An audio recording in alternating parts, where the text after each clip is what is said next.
Hi guys, welcome back to Forest Swimming Fancast update. Obviously, we got the news yesterday lunchtime over our 12 players who are not going to have their contracts renewed for the Reds next season. Came as a bit of a shock, took us off guard. I was in the middle of Sainsbury's doing my shopping and it flashed up.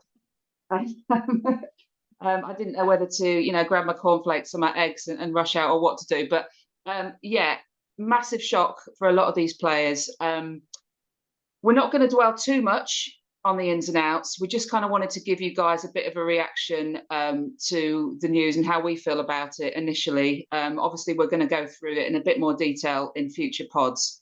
We have also recorded a pod last week for the last day of the season, which will be out shortly. So this sort of comes out obviously after we've recorded that pod. So in terms of like chronology and stuff, that's sort of how it's working.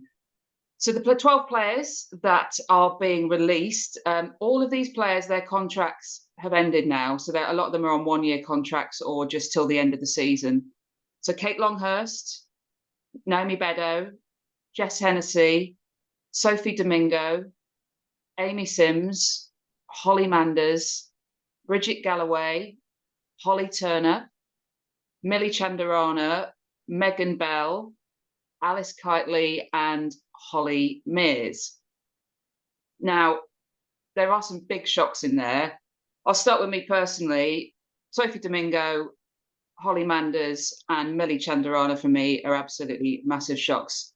I thought all of those players had wonderful ends to the season and could definitely do a job in the championship. So big shocks for me with those ones.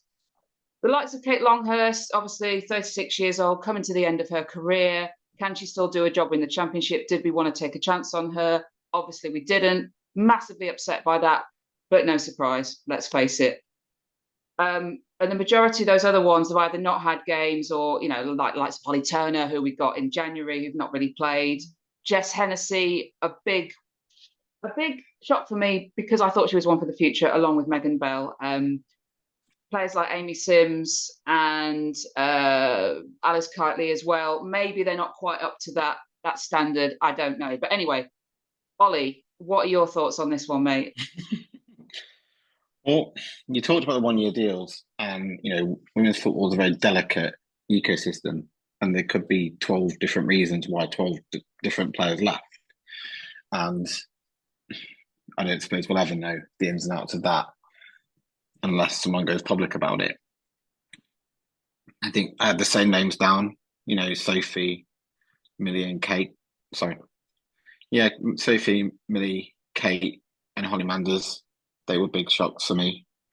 You know, I think I bang on about this a lot, but Sophie's contributions over the last 2 or 3 years has just got better and better. And the more that's been asked of her, the more she's stepped up. She had a great end to the season in the goals and creating goals as well. And in many ways, back to her best. And I think she's at the age where she's got that time to develop at a high level. And I genuinely think she can do that. And the same with Millie Chandarana. She's played pretty much every match over the season, and she played well in most of them. I think it took about 3 or 4 games to get going, but that's quite normal when you're coming into a new team. It's not. I know it's only a 22 league game season, but it still takes time. It doesn't change how humans are. And Holly Manders had come back into her best form towards the end of the season as well. She's got like 3 in the last 4 games, playing with a smile on her face and playing with sort of guile and attacking threat that she had the season before. And again, at an age where I think she only get better. Kate, like you say, that was probably less of a shock. But if you're going into a championship season at a level that some of our players have not played yet, I think that's why it shocks me to have that high level, losing that experience that we've got. I think she Yeah, was instrumental last season. Again, played most of the games. These 4 players weren't just in and out of the team, or Holly less so while she was injured, but these weren't makeshift players, and I'm genuinely shocked by that. Jess and Megan, I question it. It just makes me think why we brought him here. Yeah, If I've seen some people talk about like insurance for injuries, but you know, there's bags of players we could have got without budget and our resources, without like relocating players, and obviously all the difficulties that might come with. So I thought they might have an outside chance, but I think in the main, the rest of the players, I'm not shocked by. They didn't have, other than Simo, I don't think they all had the playing time that they might have expected to have. yeah, And it really probably wouldn't come as no surprise if we're not playing them in the champion. Sorry, if we're not playing them in tier three. It's probably not unreasonable to expect that we wouldn't play them that much in the championship either. yeah. But I it's think, football. yeah, exactly. And I think for me, as you touched on there, I thought like the likes of Jess Hennessy and Megan Bell were ones for the future. They were, long-term projects. So a little bit sad to see that that essentially wasn't the case. Um, but for me, what this screams of, and I think there's been a lot of talk since the news came out that we are now going to massively invest again. They've considered that these players aren't up to that standard. Now, I would argue that these players could do a really, really good job. Sorry, the squad from last year could do a really, really good job of staying in the championship and then pushing on the next season a year later. But to me, this screams of no. We want higher than that. The ambitions are higher. We want to get up to the WSL as soon as possible. So we're going to reinvest at a higher level, push on, and hopefully make that happen, which is huge, to be honest. I think that's what this says, that these players aren't at that level. But also, my okay, so it's positive that it's obviously very, very positive. We want this club to be up there. We want to be one of the giants of women's football. Of course we do. But just in a nutshell, what worries me, and I know it's worried you because we have talked about this over the last 24 hours, is just that wonderful, harmonious team that we had. The vibes and the togetherness is literally going to be ripped apart now. Let's face it. If that might sound a little bit dramatic, but the nucleus of the team is, and that is really worrying because you've then got to recreate that at a higher level as well. So yeah, this is a big statement, a really big statement, and obviously very, very excited to see who we bring in, and very, very much obviously on board with the project. We're going all guns blazing now, but there are some understandable worries there, aren't there? I think with that much change. I don't think it's dramatic either. Football clubs or football teams rather are teams like in any other walk of life. It's because it's football, it doesn't mean they aren't human. And we've got 11 players now, I think. Yeah. We've got 11 players, including two goalies. So, Yeah, so I've got George and that, Ferguson and Emily Batty, haven't we? Yeah. Yeah. And although those players were a key part of last season, we've not released a load of players that didn't play a part. They've got to gel again with potentially another 11, 12, 13 new players. And it's really important to Amber and Carly, they said a number of times, to get the right people in. Yeah. We'll be a more attractive prospect now for high level players, but we've got to make sure they're still the right ones. Yeah. The right ones that are coming here for the right reasons, especially with like you say, the vibe we had in the camp last season. The players always talked about it. The staff talked about it. It was all over our socials, the positivity and the way, the togetherness that the team have got. And you can't replicate that instantly. And even when it's hard, you're bringing in twice the number of people in. And, I think anyone that's been in any form of team environment, whether it's in an office or in a sport, you bring a high turnover of people, it changes the dynamic. It can't not do that. So we've got to trust in Amber and Carly that the next steps will be positive. Yeah. and we do, we've held that flag, and it's not, we've held that flag for Carly. I mean, we do trust her, and we do trust Amber that they've got us this far, and we have to trust in that. And I think even though we've still got Emily and Lino on board at the moment, this is probably the final phase of how the club's changed from when Amber took over. Yeah. And that is jarring. When you go from a community football club to a professional one and one competing at a high level, that is mentally jarring for people that have been watching the team for a while. And you can't get away from that. But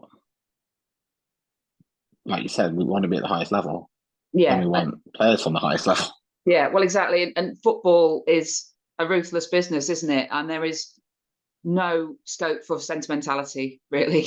I mean, both of us, we're very emotional when it comes to this team in a good way, in a romantic kind of way. We fell in love with this team this season, and we've been through an incredible journey collectively as fans with them, and had a very close bond with them, I think, as well in the families. So it is quite upsetting when you hear this news, and you did hope that the majority of those players we would take forward to the championship.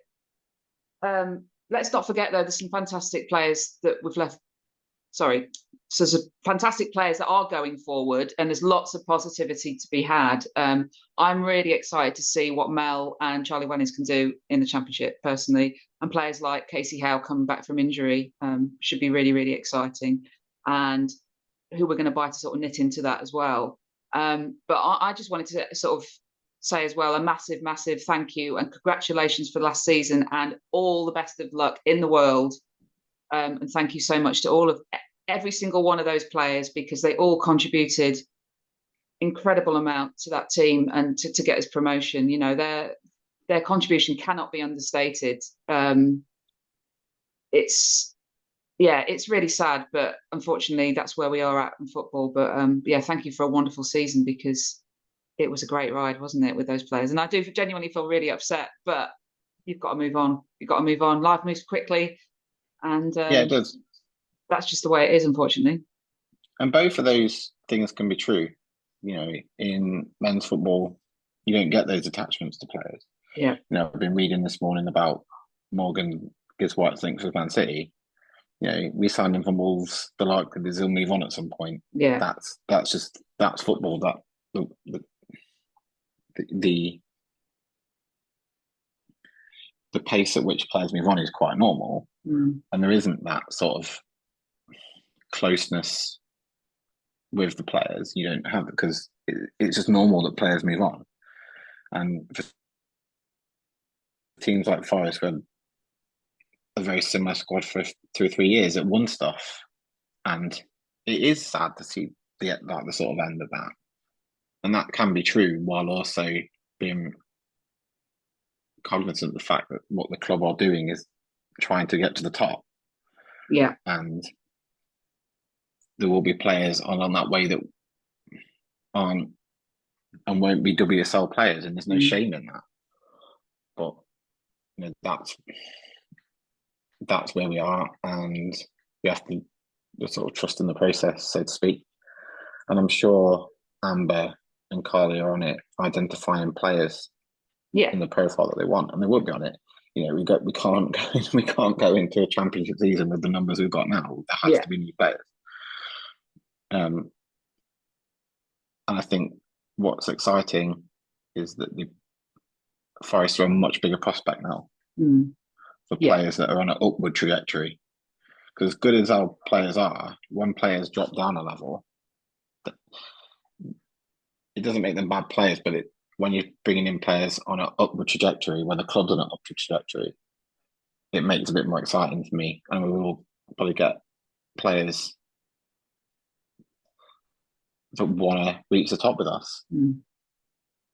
Yeah, well, it's a really good point, because, look, we were in an amateur league last season. We wanted to get out of it as quickly as possible. We signed the likes of players like Kate Longhurst, who obviously have got an incredible amount of experience, but she dropped down for a reason. If she could have continued to play in the championship last season, she probably would, let's face it. So those kind of players have served their purpose, unfortunately. I said before, there's no sentimentality in football, unfortunately. Um, she's not Forest born and bred, is she? She came here to do a job. She got that job done. Unfortunately, we know she probably would have stayed, and we wanted her to stay, but the club didn't, and that's it. And we move on. And we have to remember as well, there are some players here that may also not want to play in the Championship. That Yeah. it's their decision at the end of the day. They are human beings. They do have a choice. So there's that as well. Yeah, I think just in a nutshell, really, it's really sad, but what do we want here? do we want to stay in tier three and just sort of, thought about being no ones, or do we want to be, pioneers in women's football? And we want the latter, don't we? So that's what happens. That's what happens, unfortunately. Yeah, that's the way women's football's going, isn't it? Yeah, It's that sort of pace is in its infancy, and these decisions are going to occur at clubs that are trying to reach high level. yeah, Newcastle gutted their squad last season. exactly. Two of their players came here. Yeah, Their squad was gutted. They replaced their goalkeeper. They brought in lionesses into the squad and other international players, yeah, and that's how teams grow. But yeah, I think it's possible to be a little bit sad, but also excited at the same time. yeah, I think they can be mutually exclusive, and we're definitely on an upward trajectory. There's no doubt about that, yeah, and that's where we want to be. I don't want to be going to the places we've been this season. I don't no, want to be going there, and the players don't. The squad does. The squad doesn't. exactly. You want to, if you the sort of football club Forest is, you want to play at the highest level. Yeah, And that's what the ownership want. That's what the team want. That's what the fans want. yeah, yeah, definitely. I mean, excuse me. I would urge everybody to sort of, yeah, make their peace with it, draw a line, and then we move on and we get behind this team because they are definitely going to need us and all our Mm. support in the Championship, 100%. Carly came into the boot room on promotion day and said that she gave a lovely little speech, and she said that we need to get behind this team, and push us on to the next level. So yeah, onwards and upwards. It's very exciting. As I said, we have got our promotion day pod coming out very, very soon, but we just thought it'd be nice to just jump on and give a little bit of a comment over our feelings regarding this huge news which came out yesterday. But as always, guys, do keep listening to the pod, do keep sharing, subscribing, and we've got loads of really exciting things coming this summer and beyond for the new season. And thank you to everybody for their amazing support with the pod this season. It's been a fantastic ride, and it's only going to get better. So we're really, really excited. Ollie. Until then, until next time, you You Reds. Reds.